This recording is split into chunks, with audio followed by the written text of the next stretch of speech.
ఇవాళ మనం చందమామ కథల నుండి పిల్లల పెంపకంలోని మాట, పలుకు గురించి తెలుసుకుందాం.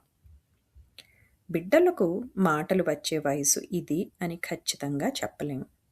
కొంతమందికి 3 ఏళ్లకు గాని సరిగా మాటలు నోట పట్టవు. అంత మాత్రాన వాళ్ళు చురుకైన వాళ్ళు, తెలివైన వాళ్ళు కారనటానికి వీల్లేదు. సామాన్యంగా సగటున పిల్లలు ఏ వయసులో ఎలా మాట పలుకు ఆడుతారో సూక్ష్మంగా చెబుతాను. ఏడాదిలోపు బిడ్డలు చూచిన ప్రతి వస్తువు ఫలానా అని గుర్తించి సరిగా పోల్చుకోగలిగి ఉండాలి.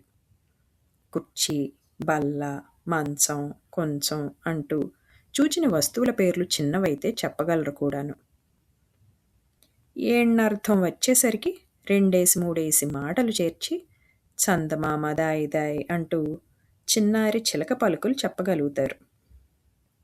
2 ఏళ్లు పూర్తి అయినవంటే చిన్న చిన్న వాక్యాలు తప్పులు లేకుండా కూర్చగలరు. పెద్దవాళ్ళు చెప్పిన పనులు అనగా చిట్టి ఆ వస్తువు ఇలా పట్టుకురా, చిన్న ఇది పట్టుకుపోయి నాయనకివ్వు అంటూ చెప్పినప్పుడు అర్థం గ్రహించి ఆ పనులు చక్కగా చేయగలరు.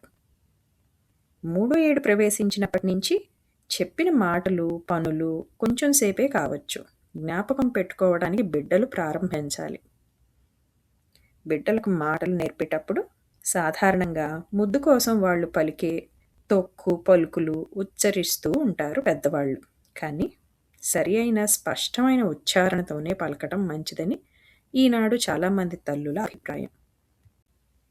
ఇదండి ఇవాల్టి మన కథనం. మళ్ళీ ఇంకొక కొత్త కథనంతో మీ ముందుంటాం. అంతవరకు సెలవు మరి.